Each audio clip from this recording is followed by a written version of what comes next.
animal abuse is not a harmless niche. It is a recognised warning sign for escalating violence, including serious crimes against women and girls. I am pleased the Prime Minister's Christmas card promotes kindness towards animals. So can my honourable friend outline what further work his department is doing to ensure that we address harmful content? Well, Mr. Speaker, can I first pay tribute to my honourable friend and indeed to her cats, Clement Catley and Mo Mullen, for being right at the vanguard of campaigning on this very serious issue. Animal cruelty is a priority offence in the law, as I mentioned. Ofcom must enforce it. Platforms must act on it. This government will keep the pressure on, as we have done in our engagements with the platforms, to make sure our cats, our animals, are safe from cruelty. Thank you, Mr. Speaker. May I ask the Minister how the Government can do more to ensure proactive detection of this vile material, such as using AI tools and human moderators with specialist training in animal cruelty, so that such content is swiftly identified and removed, and robust measures are put in place to prevent it from reappearing online? Minister. Well, can I thank the honourable member for a very apt question on this theme. As I mentioned, animal cruelty is a priority offence under the law. Platforms must take proactive steps, including to assess risk before it obtains and to remove content where it clearly falls foul of the law. The government will keep making sure that enforcement of that through the regulator and via platforms continues at pace. Question 3, Mr. Speaker. Minister. Thank you, Mr. Speaker. Online harassment has no place in our society. Under the Online Safety Act, platforms must take steps to remove illegal content. These duties apply to abuse, to harassment, to threats and hate crimes, to disinformation and misinformation that amounts to illegal content. What's more, this government has already written to Ofcom to accelerate the final phase of implementation of the Online Safety Act. We will continue to make sure that we're empowering users against harassment. Sarah Smith. Thank you, Mr. Speaker. The family of my constituent Jay Slater, who tragically lost his life last summer, have been subject to the most horrendous harassment and misinformation online whilst grieving their son. Sadly, this does not appear to be an isolated case, and there is evidence of the same content creators targeting multiple victims through tragedy trolling.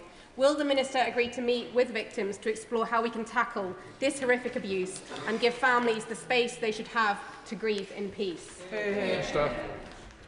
Well, can I thank my honourable friend and indeed pay tribute to Debbie, the mother of Jay Slater, who has had to deal not just with the tragedy of her son's death, but all the subsequent harassment that she and family and friends have experienced. After I met my honourable friend and Debbie, I raised this with platforms. I know the Secretary of State is meeting bereaved families in the new year as well. I'd be very keen on continuing our engagement to make sure that we are supporting victims and working hard to ensure that no other bereaved families face what Debbie and Jay's family have had to.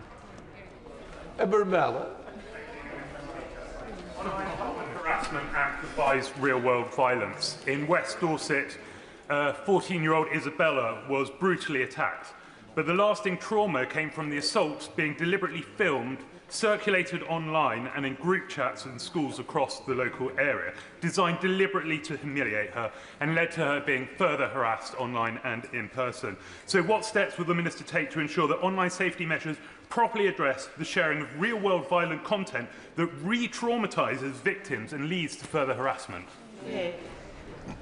Thank you, Mr. Speaker, and can I thank the honourable member for raising a very important point. Look, the Online Safety Act already focuses on areas of illegal content, and in particular to keep young people safe under the child safety duties. If there are particular instances that the honourable member wishes to write to me on, I'd be very happy to raise them, notwithstanding the fact that Ofcom continues to be the regulator. We're keeping the pressure on both Ofcom and platforms to act robustly.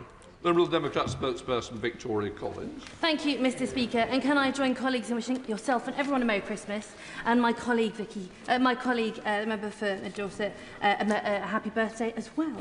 Alongside online harassment, online fraud is also on the rise. Now, nobody wants a broken heart for Christmas, but online romance fraud is not only ruining lives, but also emptying bank accounts. And Liberal Democrat analysis has showed that romance fraud has more than tripled in the last decade, but the government's fraud strategy has been delayed, and Labour's proposals in opposition, which looked at ensuring that there was joint financial responsibility to victims for social media giants, has now vanished.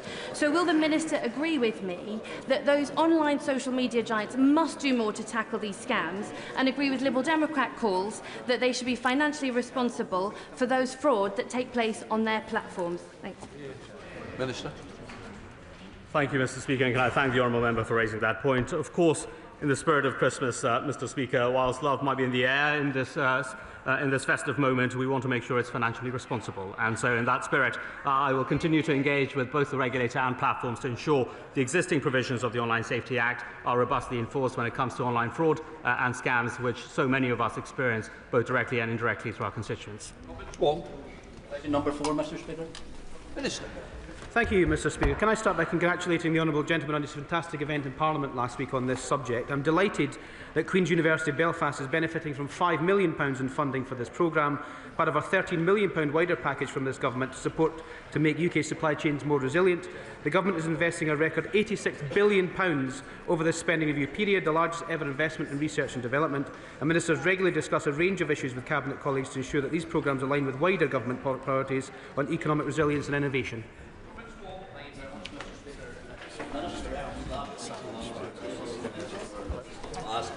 I'm the MP for North Antrim. We hosted Antrim and Newton Abbey councils for their first Westminster Economic Investment Showcase.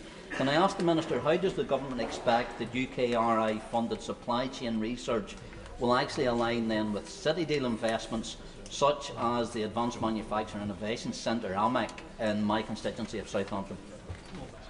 Mr. Speaker, I think what the honourable gentleman acknowledges in his question is the amount of funding that's going into the area of which he represents and the wider Northern Ireland communities as well. UKRI plays a key role, of course, in strengthening supply chains, supporting regional innovation hubs and aligning research with local economic development goals. This government's funding rounds highlight partnership opportunities, including with the Advanced Manufacturing Innovation Centre that he mentions, where projects can complement these facilities, boosting regional innovation and productivity. And this builds on initiatives like the Local Innovation Partnership funding, which empowers local leaders to target research and development investment and unleash the full potential of innovation in his region and the wider Northern Ireland region. Chair of the Select Committee. Thank you, Mr. Speaker. UKRI will this afternoon publish its detailed funding allocations for programmes such as reimagining supply chains. Does the Minister agree with the OBR that the AI bubble bursting presents a significant downside risk to the UK economy? And what steps is his department and UKRI taking to protect its investment in innovative companies who will undoubtedly be affected by an AI market correction? Minister. Mr. Speaker, can I thank the Chair of the Select Committee for her question? Of course, technological advancements in AI is going to change the way that government works, it's going to change the way that all of us works. But the key thing about the publication of UKRI's document this afternoon is that it's implementing a record £86 billion over the spending review period, the largest ever investments in research and development, and we have to trust them and trust this government, put that money into the places that's going to benefit the country most, and that means more jobs in more communities all over the country.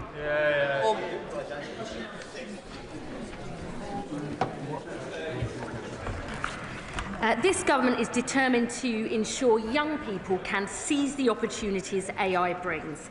That's why we're giving 1 million secondary school pupils skills in tech and AI as part of our Tech First Skills programme. It's why we're replacing the currently overly narrow computer science GCSE and in exploring a new qualification in data science and AI for 16 to 18-year-olds. So we tear down the barriers to success and give young people the chances and choices they deserve to get the jobs of the future. Tony Vaughan.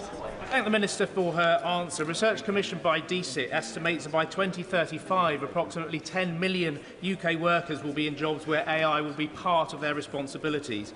PwC estimates that 18% of existing UK jobs face a high probability of automation by 2035.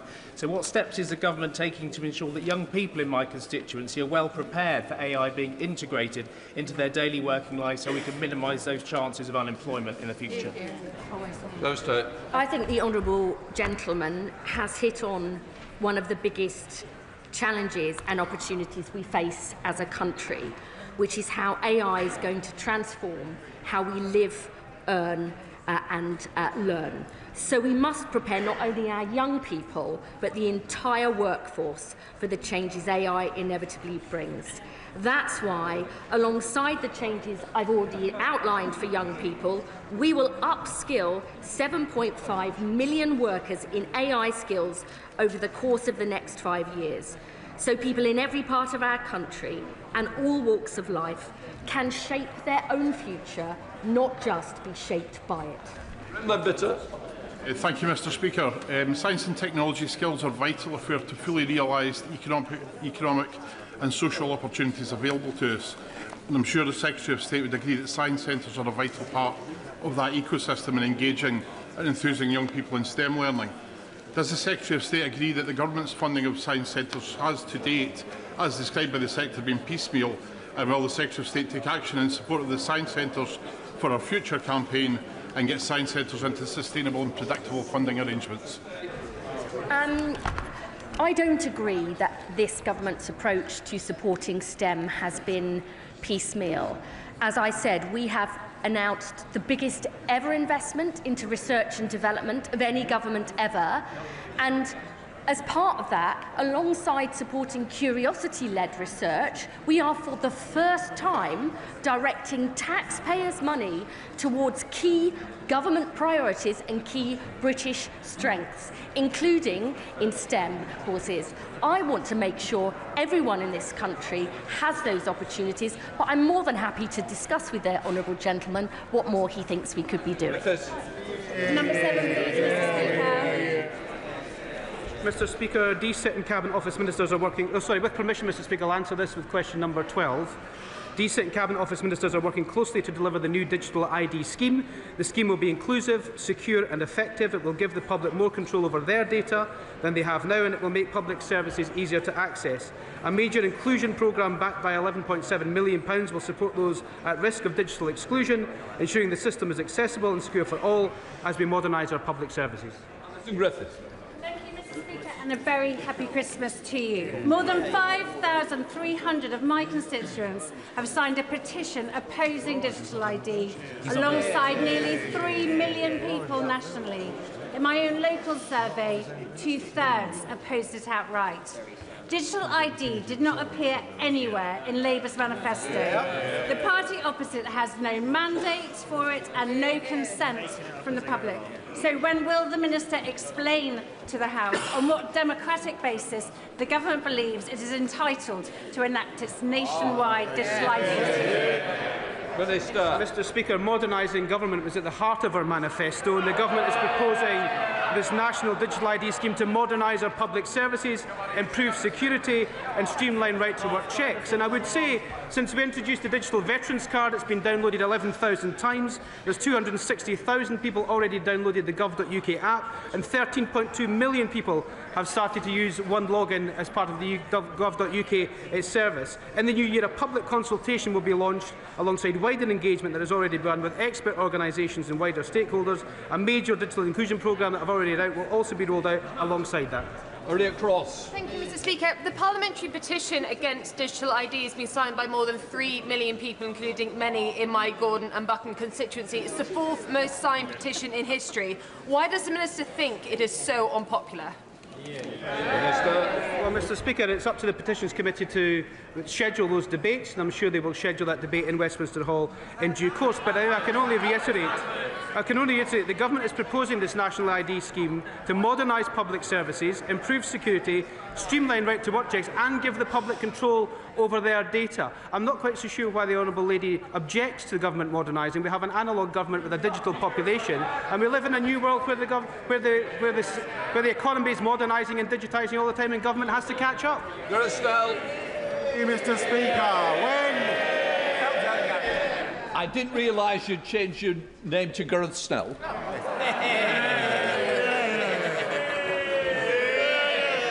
I know he's due to the desk, but I've got to take 2 from each side to get the political balance. Gareth Snell. Thank you, Mr. Speaker. Mr. Speaker, when the Minister is rolling out digital ID, will he give serious thought to engaging organisations like the CAB and the Public Libraries Network to help people with their applications so that those that need the ID can get the help at the point of application? Mr. Speaker, one of the aspects of digital ID that is under-debated in this House is the fact that those that are furthest away from digital inclusion, those are geographically and economically furthest away, will benefit the most from this. And that's why we're investing millions of pounds into the digital inclusion programme, which has just announced 80 projects which will do that, of course, including many in the honourable gentleman's own constituency. We have to make sure that the entirety of the public, wherever they are in the country, in whichever economic situation they are in, benefit from digital government and benefit from these better public services. Thank you, Mr. Speaker. Digital IDs have the potential to make life of my constituent Harlow much easier. However, there are constituents of my constituent Harlow who are concerned about data security. So what reassurance can this Minister give that their data will be safe with this new system? The data will be safe, it will be a fragmented system, and it will have the highest possible data security standards attached. Shadow Minister Lincoln Jock, welcome. Thank you, Mr. Speaker. Last night in the Strangers Bar, I bumped into a very influential Labour backbencher who told me with great authority that digital ID simply isn't going to happen. This is good news, of course, because it's going to cost 1.8 billion quid we haven't got, and it's deeply unpopular in the country. So why doesn't the Secretary of State give us all an early Christmas present and simply announce that she's ditching the policy today? Mr. Speaker, I can merely give the Christmas advice to the honourable gentleman not to drink in strangers' bar and listen to people that are in there. We come to Topical, Zoe Franklin. One, Mr. Speaker. Secretary of State. If I may briefly, Mr. Speaker, this government is committed to giving women and girls from all walks of life the chances they need to get the jobs and opportunities of the future. Last week I met British women tech founders in San Francisco, and this week we held the first meeting of our new Women in Tech Task Force to give opportunities to women, to grow our economy and build a better future for Britain. Zoe Franklin. Molly Rose Foundation's latest report makes clear bereaved families are deeply concerned that Ofcom has relied on voluntary measures such as Molly Rose Foundation's latest report makes it clear that bereaved families are deeply concerned that Ofcom has relied on voluntary measures such as geo-blocking to deal with pro-suicide forums. Can the Secretary of State explain what steps her government is taking to ensure Ofcom moves beyond voluntary compliance and uses its full Online Safety Act powers to require removal or blocking of suicide-promoting content? I thank the Honourable Lady for her question. I think this is a serious issue. We need to make swifter and stronger progress on this. I regularly meet with Ofcom and their Chief Executive. Indeed, I met with them yesterday. And I want to make sure we don't have the delays and we have the stronger action. And this is a point I will be bringing up in future. Mr. Speaker, the space sector is critical in enabling our security, our ability to counter Russia and defend Europe. Can the Secretary of State explain how she is working with the new National Armaments Director and the MOD to develop a more cohesive approach to the space industry that delivers national security and economic growth? Thank you for the question, Mr. Speaker. Space is fundamental to many civil and defence requirements. It's vital that we collaborate closely across government and with our allies. At the European Space Agency Council of Ministers just last month, we committed £1.7 billion of funding focused on just that, growth and national security.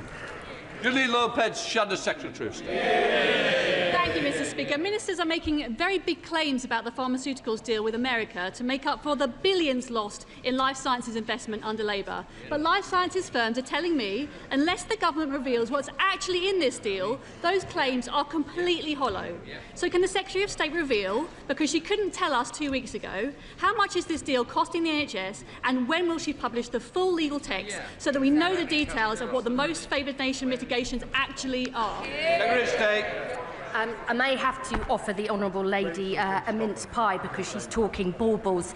This pharmaceutical deal will deliver faster access to new medicines for NHS patients, and it will deliver the security and stability that our world-leading pharmaceutical sector needs, including 0% tariffs on their exports to America for 3 years. We are also updating the NICE guidelines for the first time in 20 years, a significant deal that the ABPI has welcomed. It's a pity the Honourable Lady continues to act like Scrooge.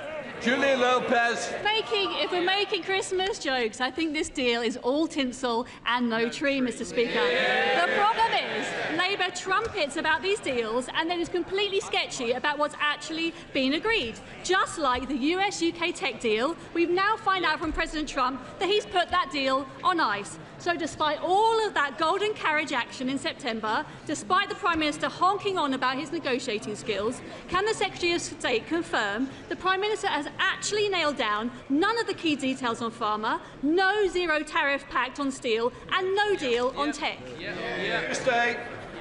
We have signed a groundbreaking US-UK tech partnership deal that has delivered over £30 billion of investment into the UK, alongside our biggest ever investment into research and development, 4 AI growth zones, delivering 13,000 jobs in North Wales, South Wales, the South East and the North East. Our plan to upskill 7.5 million workers in AI skills and backing great British scientists. That's a record I am proud of. It's a pity she remains the ghost of Christmas past. Right, let us come to Prime Minister's questions. Melanie Ward. Question number 1, please, Mr. Speaker. Prime Minister. Mr. Speaker, the anti-Semitic terror attack on Bondi Beach was sickening. It has had a profound impact around the world, including on Jewish communities here in the United Kingdom. These incidents are not isolated. We think of the appalling attack at Heaton Park earlier this year, and these incidents are chillingly focused on some of the holiest days in the Jewish calendar. Mr. Speaker, I've been in touch over the last few days with the Community Security Trust, the Home Office and the Chief Rabbi about security for Hanukkah events here in the United Kingdom. Last night we held a Hanukkah reception in Downing Street where I reaffirmed our fight against the poison of anti-Semitism. We will use all of our powers to make sure Jewish communities are safe and secure as they should be. Mr. Speaker, may I also take this opportunity to wish you, all the staff in Parliament, every member and their families across the House a very happy Christmas and a little festive advice to those in reform. If mysterious men from the East appear bearing gifts,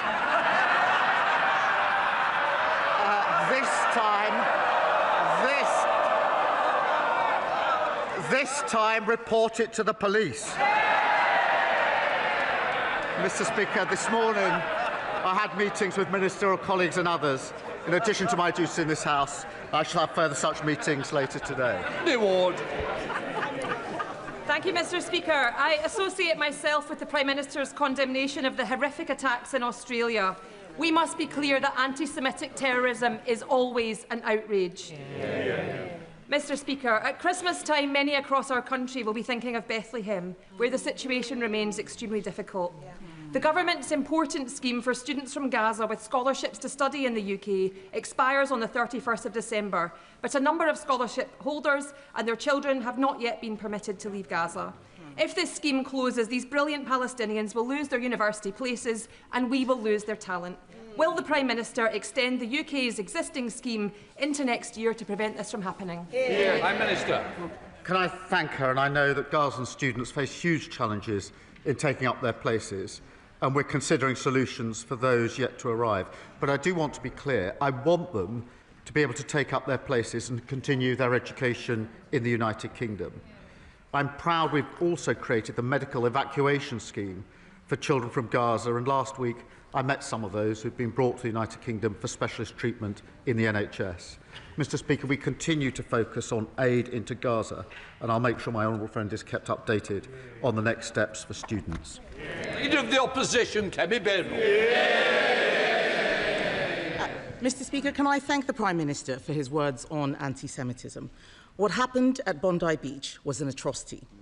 But words of solidarity are not enough. We know the evil we face. Islamic extremism is a threat to Western civilization.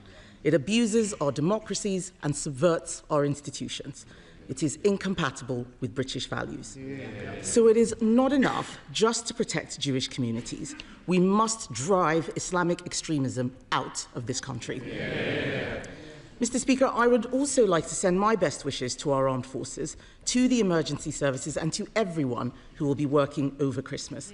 And I would also like to take this opportunity to wish you, Mr. Speaker, the House staff and all members of this House, including the Prime Minister, a very Merry Christmas.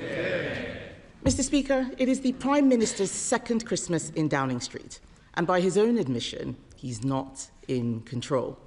He says nothing happens when he pulls the levers. Does he blame himself or the levers? Mr. Speaker, I'll just set out what we've achieved this week, Mr. Speaker. We're setting out our Violence Against Women and Girls strategy tomorrow.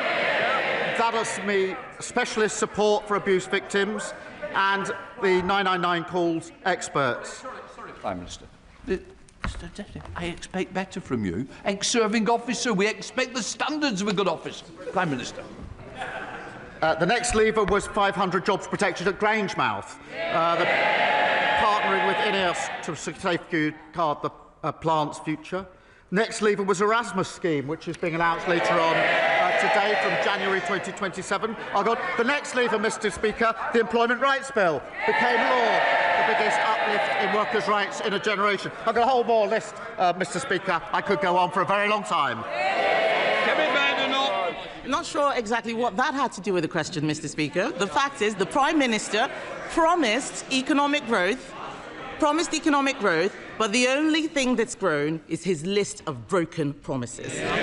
He promised to reduce unemployment, but yesterday, unemployment hit its highest level since the pandemic. It has gone up every single month since he came into office. Why is that?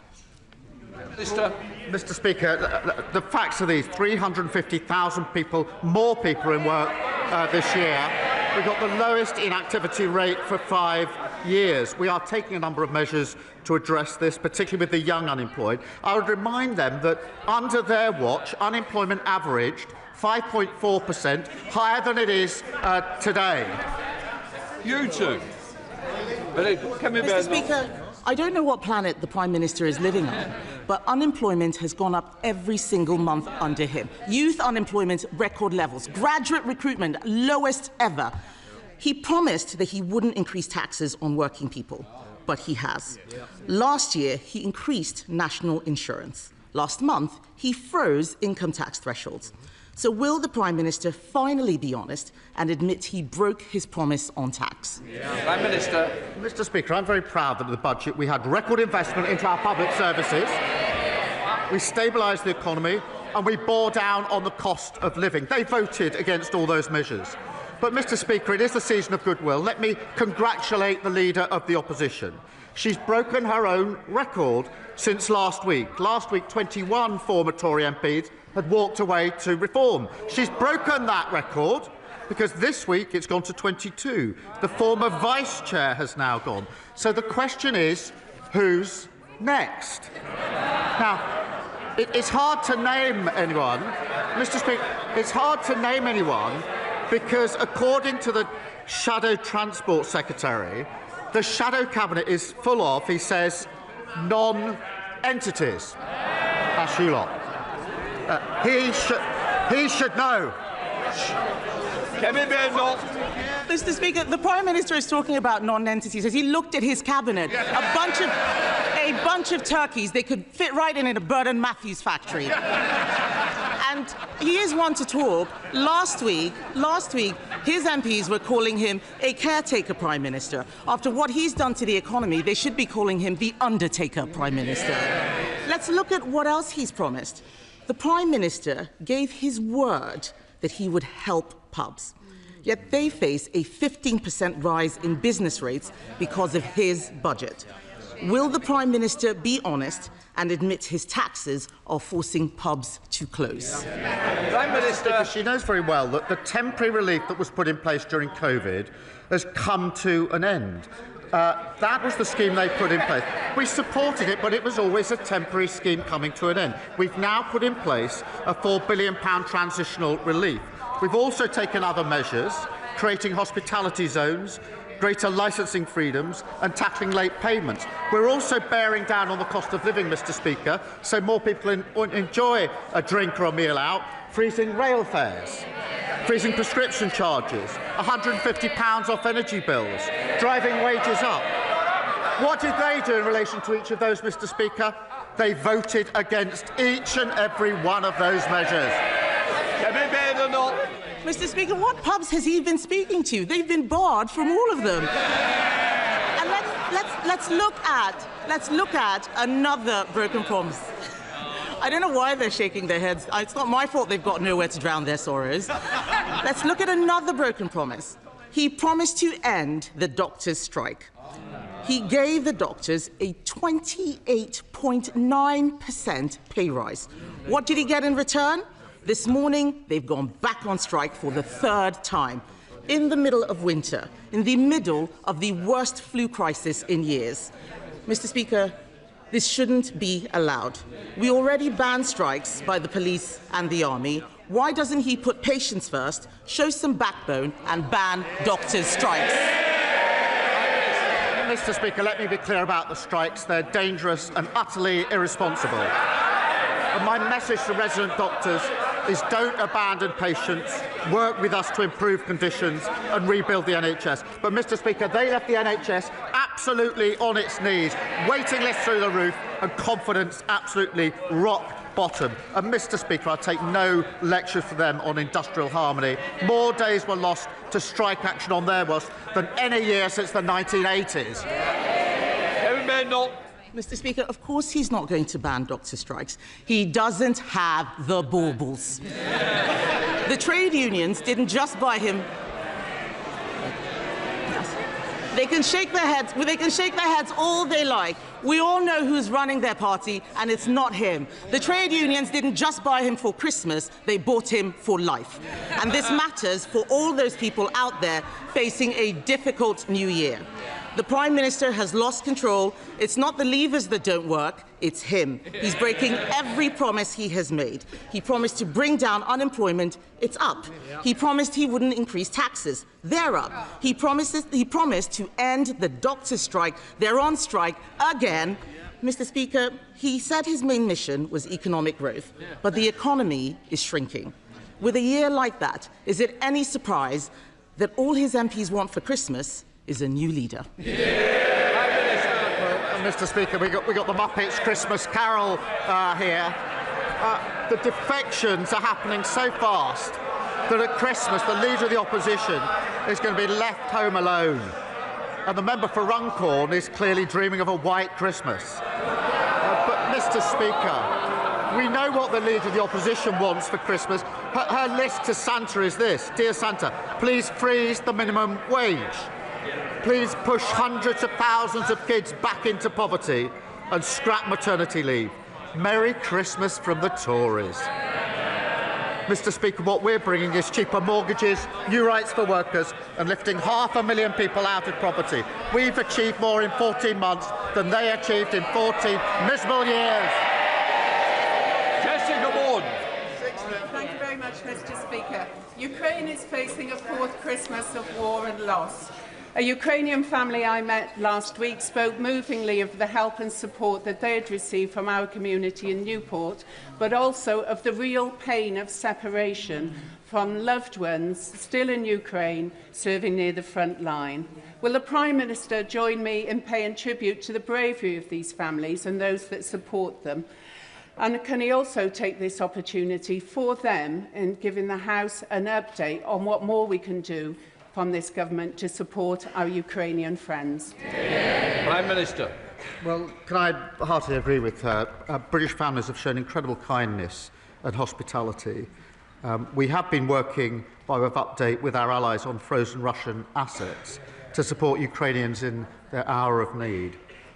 Today, Mr Speaker, I can announce that we're issuing a licence to transfer £2.5 billion from the sale of Chelsea Football Club. That's been frozen, those funds, since 2022. My message to Abramovich is this: the clock is ticking. Honour the commitment that you made and pay up now. And if you don't, we're prepared to go to court so every penny reaches those whose lives have been torn apart by Putin's illegal war. Sir Ed Davey, Leader of the Liberal Democrats. Thank you, Mr. Speaker. Can I wish you, everyone in the whole House and the whole country, a merry and peaceful Christmas? And can I join the Prime Minister in expressing our horror at the appalling anti-Semitic terror attacks on Bondi Beach on the first day of Hanukkah? Our thoughts and prayers are with the families and friends of all those who've been killed and injured in this senseless act of violence, and our thoughts with the whole Jewish community. Mr. Speaker, I'm sure we've all heard British Jews explain how they no longer feel safe in this country. Many of us have friends who volunteer to put on stab vests and stand guard outside their synagogue, and at Heaton Park in October, we saw why. Anti-Semitism is real, it is poisonous. We must all work together to stamp it out. The Board of Deputies have called for a comprehensive government strategy to tackle anti-Semitism. So will the Prime Minister commit to that today and set out what concrete steps he's taking to make sure Jewish people are safe in Britain? Prime Minister. Well, can I thank him for raising this really important issue, and it is really important that we have actions that match the words that we have expressed in response to these horrific attacks. The actions we've taken so far are increasing the funding for Jewish security up to £28 million. I'm pleased to do that, but I'm sad to do that. Having to pay more money to provide security for people to be at their place of worship and to go to school is a sad thing for this country to have to do. I've ordered a review of protest and hate crime laws to stop protests breeding hatred. We're looking at new police powers to deal with repeat and targeted protests. And we've launched a review and training to tackle anti-Semitism in the NHS. There are other steps that we are talking to the community about taking, but all of those actions have already started. Red David. Thank the Prime Minister for that answer, and I hope he will look at the proposal from the Board of Deputies. I think we can work across this House to end the scourge of anti-Semitism. Mr. Speaker, turning to the NHS, even before today's irresponsible strike by the resident doctors, patients were facing a terrible winter crisis. Thousands have been left on trolleys in hospital corridors for hours, no privacy, no dignity, some even sorting themselves because there was no response. And there's been some tragic cases, Mr. Speaker, some people even dying on those trolleys and left undiscovered for hours. And the expectation is that this could get worse. So will the Prime Minister make this his #1 priority to end this crisis, with a mass vaccination programme to stop so many people ending up in hospital with this virus, and funding the social care places people need to leave hospital when they're ready? Can I say how unacceptable the conditions that some are enduring in our hospitals are, and there's no excuse, and it is our #1 priority. On vaccinations, we've had over 17 million patients vaccinated this year. That's an increase on last year, but I want to drive that up again next year because vaccinations make such a difference, both to patients and those who are staffed within the hospitals. And of course, we touched on social care. Thank you. Mother McAvoy. Thank you, Mr. Speaker, and Merry Christmas to you and all your fantastic staff. Prime Minister, 2025 has been a momentous year for Darlington, Britain's best town, but there is much more to do. I met a lovely woman out door knocking recently, and she works 12-hour night shifts at a care home in the town. Her colleagues are on minimum wage, and many care workers across the town aren't even paid time and a half for working on Christmas Day. Like so many in her profession, she wants the system fixed, not for herself, but for her residents. I believe that starts with radical improvements to care workers' terms and conditions. Prime Minister, this workforce of mostly women do essential, skilled and exhausting work without fuss, fanfare and still without fair pay. They deserve better. What can I tell the Darlington care workers will improve for them by this time next year at Christmas? Minister. Can I thank her? Carers are incredibly skilled workers. My sister is one of them, and I'm very proud of them and her for their invaluable work. I'm pleased that we've increased the carers' allowance earnings limit by the largest amount since it was introduced, and we're providing £500 million to fund the first ever fair pay agreement through the Employment Rights Act, which was passed yesterday to make sure care workers are properly recognised and rewarded. Stephen Flynn. It's the season of goodwill, so with that in mind, I don't intend, it is indeed the season of goodwill, so with that in mind, I don't intend on asking the Prime Minister about his broken promises on energy bills, the 1,000 jobs being lost in the North Sea, the fact that Peter Mandelson is still a member of the House of Lords. I won't even ask him about the chaos that is engulfing the Labour Party, his budget and indeed his own leadership. No, Mr. Speaker, I simply want to wish the Prime Minister happy Christmas. How does he intend on spending his final one in Downing Street? Prime Minister. I'm going to get an update from the Chancellor on Grangemouth in just a minute.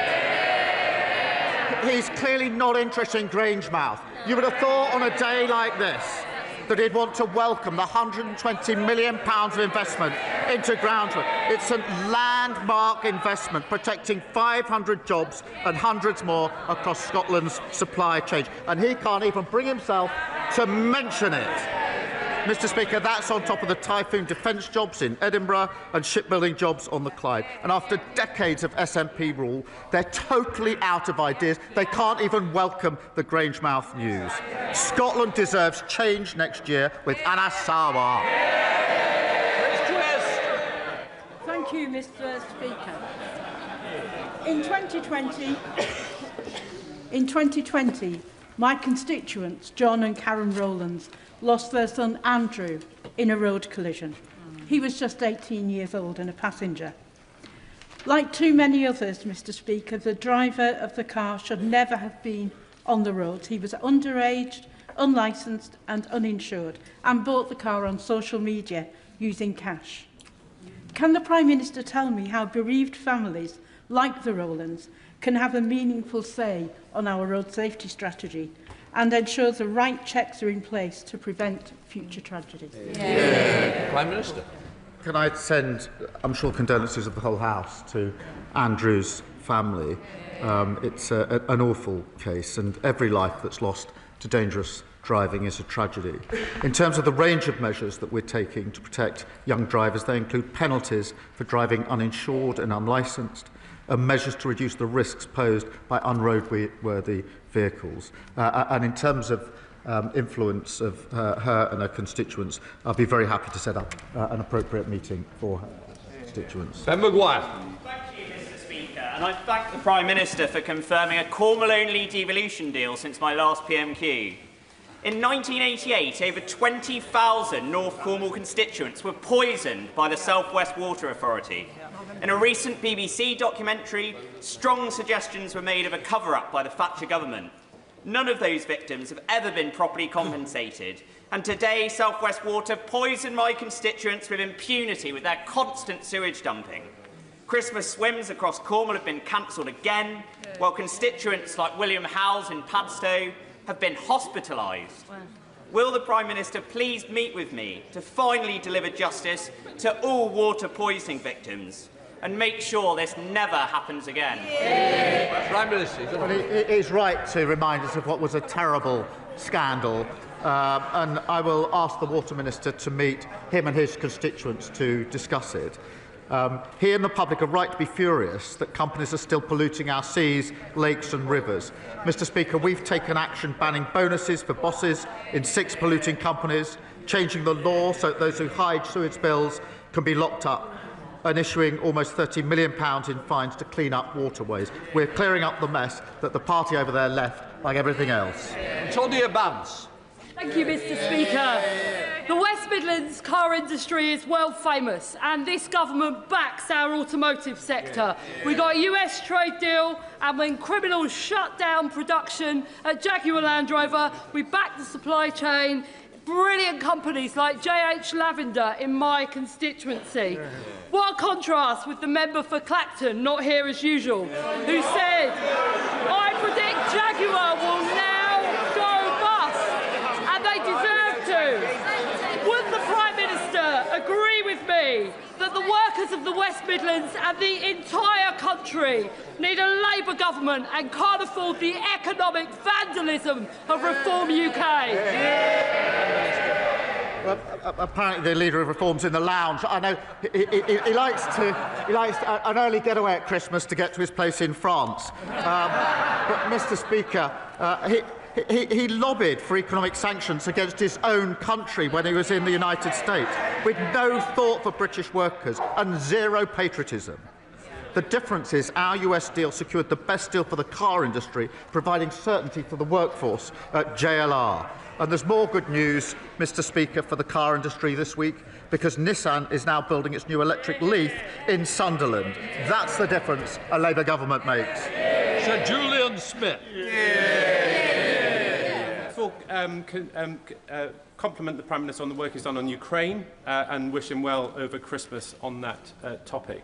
Mr. Speaker, pubs are at the centre of rural communities in areas such as North Yorkshire.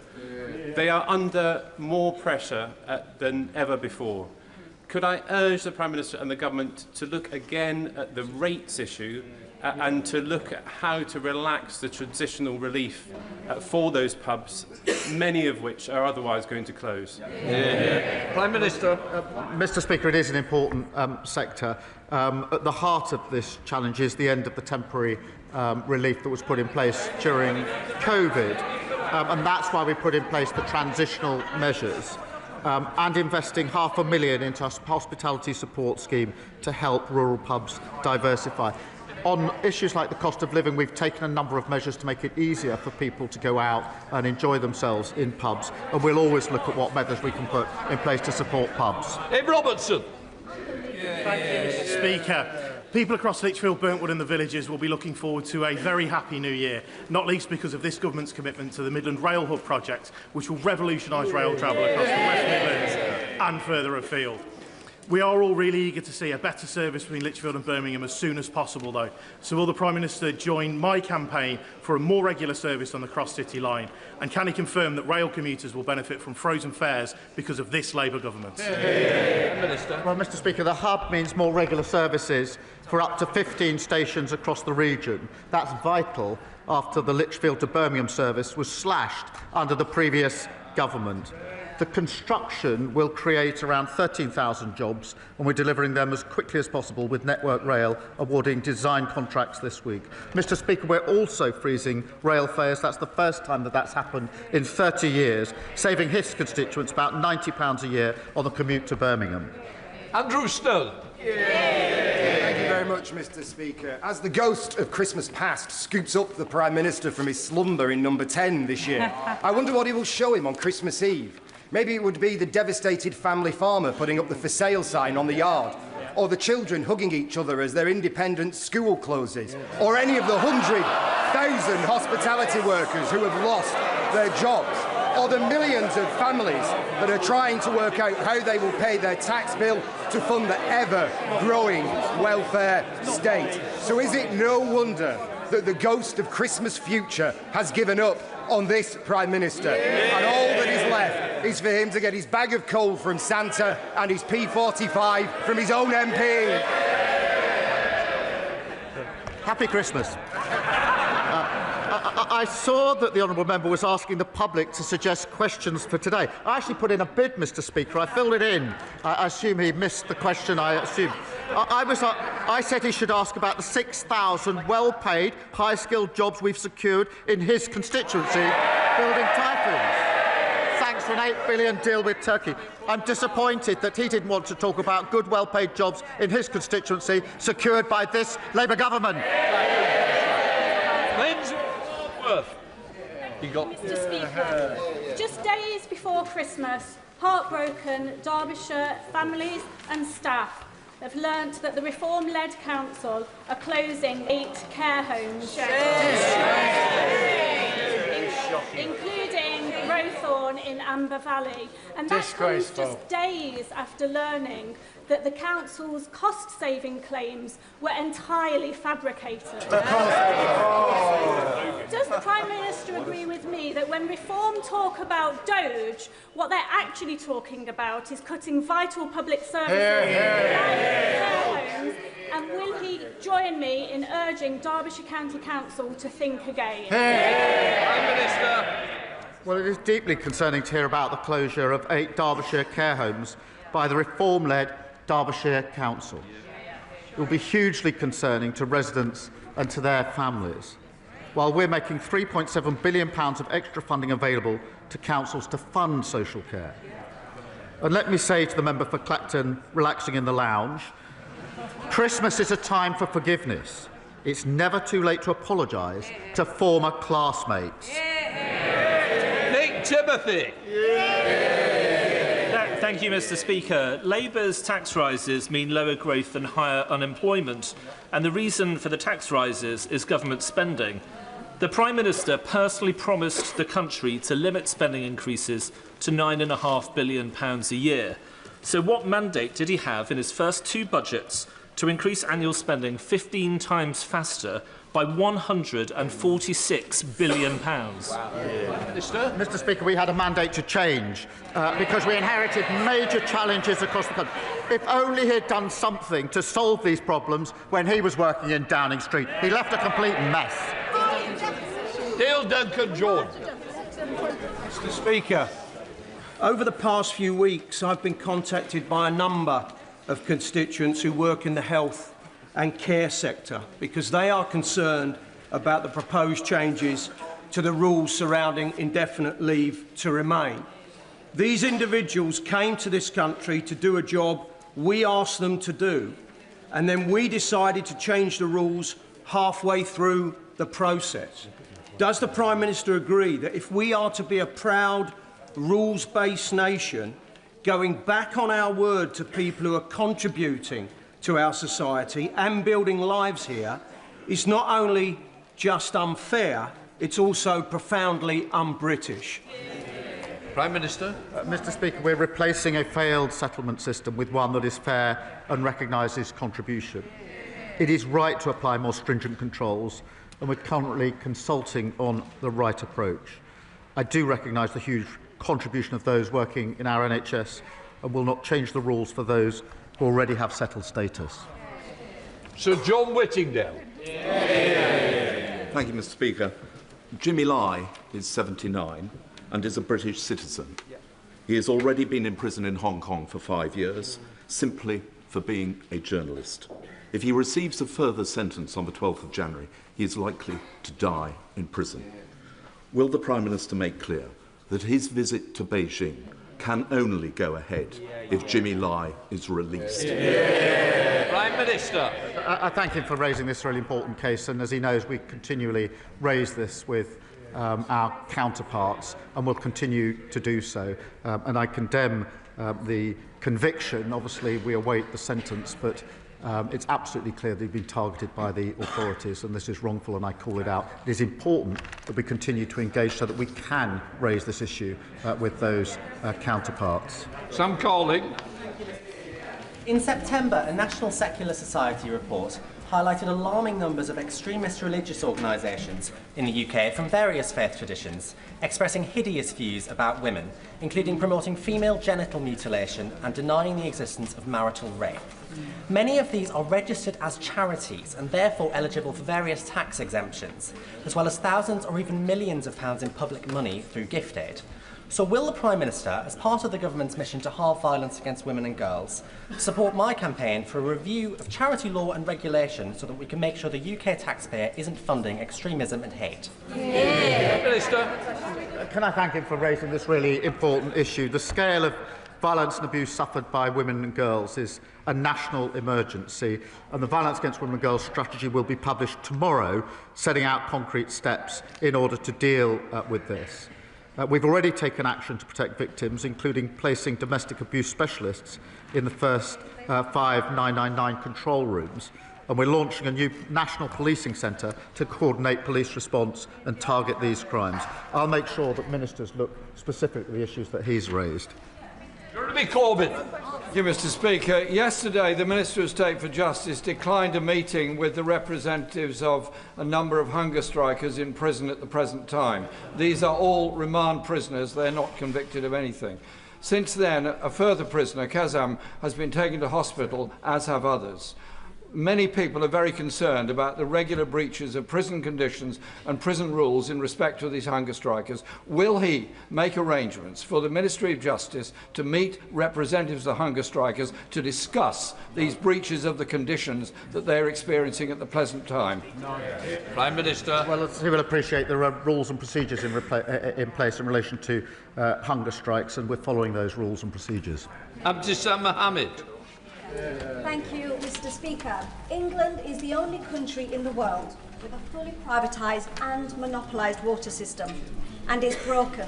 My constituents in Sheffield Central, like many across the country, continue to face burst water pipes, polluted rivers and rising bills, all while the Chief Executive of Yorkshire Water has taken 1.3 million in bonus payments to an offshore company, and that's on top of her very healthy £660,000 salary.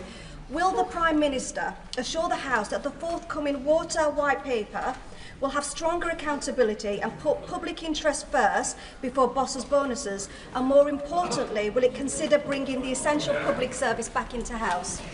Prime Minister. Yes, is the simple answer to that question. And our decisions are already holding polluters to account. Mr. Speaker, new severe fines, banning bonuses and a record 83 criminal investigations have been launched. We've also secured over £100 billion of investment to upgrade infrastructure to deliver better services to constituents. Final question, David Mundell. Mr. Speaker, on Sunday at Arlington Cemetery, I will have the honour of joining family and friends of many of the victims of the bombing of Pan Am Flight 103 over Lockerbie on the 21st of December 1988, the worst terrorist atrocity in the United Kingdom. Does the Prime Minister agree with me that, especially after all these years, those family and friends deserve both truth and justice? And will the United Kingdom Government continue to do all it can to bring about that outcome? Prime Minister. Can I thank him for raising this? And nobody could forget the shocking scenes at Lockerbie. And I know the huge impact it's had on the community that he grew up in, where people have responded with such compassion and strength. He has rightly stood by their search for justice and truth for all of the intervening years, and I pay tribute to that. All of our thoughts remain with the families and friends of all the victims who deserve truth, and I urge the Scottish authorities to consider the points that he raises. We'll let the front benches change over. You didn't ask a question, so I don't know you can have a point of order. Sorry? No, but you didn't ask a question. Maybe somebody who'd asked a question would be better.